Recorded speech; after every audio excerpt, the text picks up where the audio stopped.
Images showing 那鉴于当前叙利亚局势， 국제뉴스 한반도 정세를 한눈에 황준호의 월드 리뷰. 한반도와 지구촌 둘러보는 시간입니다. 밤새 어떤 뉴스들이 들어와 있는지 국제뉴스 전문 캐스터 황준호 기자 연결해 보겠습니다. 황 기자. 안녕하십니까? 안녕하세요. 예. 자, 케냐 쇼핑몰 테러 사건 속보가 들어와 있군요. 붙잡혀 있던 인질 모두가 대피를 마쳤고 케냐 특수부대의 진압 작전에 대한 테러범들의 저항도 없다고 정부 대변인이 몇 시간 전에 밝혔습니다. 네. 케냐 정부군이 일요일까지 진압을 끝내겠다라고 공언했었지만 테러범들이 저항을 계속해서 현지 시간으로 월요일 밤까지 대치가 계속됐었는데요. 아마 곧 진압 작전이 마무리될 것 같습니다. 현재까지 사망자는 62명이고요. 좀 줄었어요?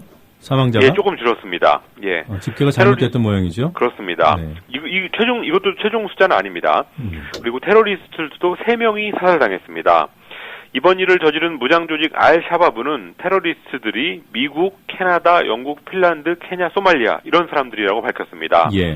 이 알-샤바브라는 조직은 흔히 소말리아의 무장단체다라고 부르는데요. 실제 전사들은 아주 다국적이고 특히 서방 출신들이 많다는 걸 알 수 있습니다. 네. 자, 독일 총선 최종 결과가 나왔군요. 하원 전체 의석이 630석으로 최종 결정됐고요. 그중에서 메르켈 총리의 기민 기사련이 311석을 차지해서 과반에서 5석이 부족하지만 어쨌든 압승을 거뒀습니다. 네. 기민 기사련으로서는 독일 통일 당시에 헬무트 콜이 이끌었던 1990년 총선 이후 최고의 성적이었습니다. 이어서 3인당이 192석, 좌파당 64석, 독색당 63석 이런 순이었는데요. 무소속이나 소수정당 당선자가 없어서 이 4당이 모든 의석을 가져갔습니다. 예. 현 의회에서는 자민당이라는 우파당이 93석을 가지고 있었는데요. 이번에는 단 한 석도 얻지 못하는 괴멸적인 결과가 나왔습니다. 메르켈 총리는 독일은 안정적인 정부가 필요하다라는 말로 3인당과의 연정을 원한다는 뜻을 내비쳤고요. 오는 금요일에 3인당 지도부를 만난다는 계획도 공개했습니다. 네. 이렇게 기민 기사령이 압승을 거둔 비결 어디에 있습니까? 메르켈 총리가 쟁점을 안 만들고 또 야당의 정책을 적극 수용하는 전략을 썼다고 어제 잠깐 말씀을 드렸었는데요. 네. 독일 언론들은 진보 언론이건 보수 언론이건 상관없이 기민 기사련이라는 정당의 승리가 아니라 메르켈 개인의 승리다라는 평가를 일제히 내놨습니다. 슈피겔 같은 경우는 엄마가 가장 잘 안다라는 식의 어찌 보면 단조롭기 그지없는 메르켈의 선거운동이 주요했다라고 하면서 경제위기 시대에 독일 유권자들이 원한 건 어머니였는지 모른다라고 평가했습니다. 네. 쥐트 도이체 짜이퉁이라는 중도 좌파 신문인데요. 이번 총선으로 메르켈리즘의 시대가 도래했다라고 하면서 메르켈리즘이라는 거는 권력을 과시하지 않지만 힘을 가진 정책이다라고 설명했습니다. 이 신문은 또 독일 사람들은 돈을 아끼는 주부 스타일의 검소함을 좋아한다라고 하면서 권력을 가진 것을 특별하지 않는 일로 바꿔놓았다고 메르켈의 소탈한 성품을 평가했습니다. 영국의 대처 전 총리와 비교하는 의견들도 있어요? 예, 그동안에도 메르켈은 사실 대처하고 자주 비교가 됐는데요. 네. 이번 선거를 거치면서는 두 사람이 얼마나 다른지가 많이 거론되고 있습니다. 네. 대처는 노조를 적대시하고 또 민영화를 밀어붙였던 신자유주의의 화신이었는데요. 반대로 메르켈은 따뜻한 보수주의자라는 평가를 많이 받고 있습니다. 영국의 BBC 방송은 메르켈은 동독 출신으로 사회적 연대, 노조와의 협력에 대한 신념을 가지고 있고 시간이 걸리더라도 동의와 합의를 이끌어 나가는 스타일이다라고 평가했는데 이거는 대처하고 완전히 정반대입니다. 네. 그러면서 대처는 공공임대주택을 팔아치웠다면 메르켈은 임대료 상한제를 지지했다라고 설명했습니다. 영국의 현 총리 캐머런도 따뜻한 보수주의를 내세워가지고 2010년에 보수당 정권을 다시 세웠었는데요. 그런데 실제로 그 후에 하는 거를 보면은 차가운 보수주의자, 대처의 후계자다운 면모를 보였습니다.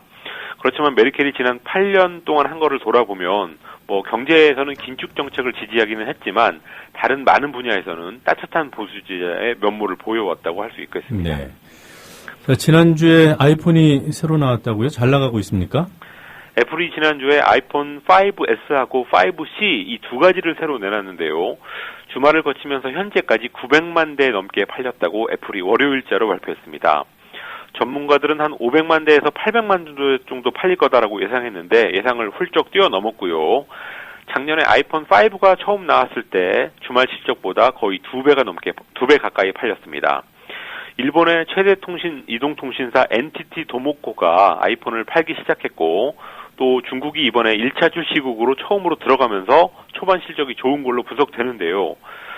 여전히 아이폰을 선호하고 기대하는 소비자가 많다는 게 근본적인 이유로 보입니다. 한국 언론에서는 새 아이폰에 대해서 사람들이 한숨을 푹푹 쉬고 있다, 또 애플의 시대가 곧 끝날 것 같다, 이런 기사가 아주 많이 나왔었는데요. 실제로 소비자의 반응이나 또 시장의 평가는 한국 언론들의 기사하고는 많이 달랐습니다. 예. 자, 아베 일본 총리, 유엔에서 총회 연설을 한다는데 다소 이율배반적으로 보이는군요. 예, 아베가 모레 유엔에서 연설을 하는데요. 여성 인권을 강조하고 분쟁 지역에서 일어난 여성 성폭력 피해를 돕는 국제기금에 일본이 기여하겠다는 뜻을 밝힐 예정이라고 산케이 신문이 보도했습니다. 네. 연설의 절반 이상을 여성과 인권이라는 주제에 할당을 거라고 하는데요. 그 자체를 뭐라고 하기는 어려울 것 같습니다. 좋은 뜻인데요. 그렇지만 일본군이 위안부를 강제 동원했던 증거가 문서로는 없다라는 입장을 고수하고 있는 아베 총리가 이렇게 분쟁 지역의 여성 인권을 말할 자격이 있냐, 이율배반적이다, 이런 비판의 목소리가 나오고 있습니다. 네. 마이니치 신문은 위안부 문제로 일본의 이미지가 더 이상 나빠지지 않도록 여성 인권을 위해 노력하는 모습을 호소하려는 거다라고 해석을 했는데요. 진짜 이미지를 좋게 하려면 위안부에 대한 입장을 먼저 바꾸고 또 그 문제에서 행동을 먼저 보여야 되는 게 아닌가 싶습니다. 네. 자, 지구 온난화와 관련된 전망이 하나 있다고 하더군요. 소개해 주실까요? 예. 지구온난화에 따른 농작물 기근으로 2050년이 되면 세계 인구 5명 중에 1명이 굶주림에 시달릴 거라는 경고가 나왔습니다. 국제구호단체 옥스팜의 보고서에 나온 내용인데요. 2050년이 되면 지구온난화 때문에 농작물의 생산성이 현재보다 10%에서 20% 정도 줄어들고, 또 주요 농작물의 가격도 앞으로 20년간 2배 이상 치솟을 수 있다고 예상했습니다. 영국 유니세프도 별도의 보고서를 냈는데요. 지구온난화로 말라리아, 설사병 같은 어린이를 노리는 질병이 늘어나면서 전 세계 6억 명 이상의 어린이가 건강에 심각한 위협을 받을 거라고 우려했습니다. 네, 북한이 그동안 좀 참았던 대남 비난을 연일 계속하고 있는 것 같습니다. 북한이 지난 토요일에 이산가족 상봉을 연기한 후에 3일 연속으로 남쪽을 계속 비난하고 있는데요. 어제는 노동신문을 통해서 박근혜 정부의 이른바 대북 원칙론이 남북관계를 파국으로 몰고 가고 있다고 주장했습니다. 그리고 지난 토요일에 일본 아사히 신문이 김정은 위원장의 부인 리설주와 관련된 추문이 있는데 그거를 숨기기 위해서 북한 예술단원 9명을 처형했다라는 기사를 썼고, 예. 그거를 일부 한국 언론들이 받아 쓴 적이 있습니다. 북한은 거기에 대해서도 남쪽 언론들이 최고 존엄을 모독하고 있다라고 이틀 연속 비난했는데요. 북한이 최근에 이렇게 갑자기 태도를 바꾼 게 그 문제에서 비롯됐을 수도 있고, 또 직접 연관되지는 않았더라도 북한 내부의 강경파들이 목소리를 키우는 데 있어서 그 문제가 큰 구실을 하고 있다, 이런 분석도 나오고 있습니다. 네. 자, 미국 백악관 내에서 북한이 핵무기를 보유하고 있다, 이런 말이 나왔군요. 미국 백악관 NSC의 벤 로즈 부보좌관이 기자 간담회를 가졌는데요. 이스라엘 총리가 이란과 북한을 비교한 게 적절했다고 보냐라는 기자의 질문을 받으면서 기자의 질문에 대해서 북한은 이미 핵무기를 가지고 있다. 북한은 핵무기를 획득했고 2006년에 실험도 했다. 그러나 이란은 핵무기를 아직 보유하지 못하고 있다. 이런 답을 했습니다. 두 나라의 핵개발 단계가 다르다는 걸 설명하는 그런 맥락이었는데요.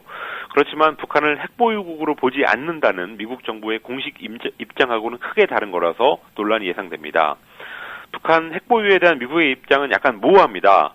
외교적으로 또 국제법적으로는 핵보유국으로 인정하지 않고, 다만 군사적인 대비에 있어서는 북한을 핵보유국으로 간주하고 대비하고 있다. 대체로 이렇게 정리가 되는데, 백악관의 고위 인사가 실명으로 북한이 핵무기를 가지고 있다라고 명시적으로 말하면은 이거는 북한 헌법에 나온 핵보유국의 지위를 인정하는 거냐, 이런 질문이 나올 수밖에 없습니다.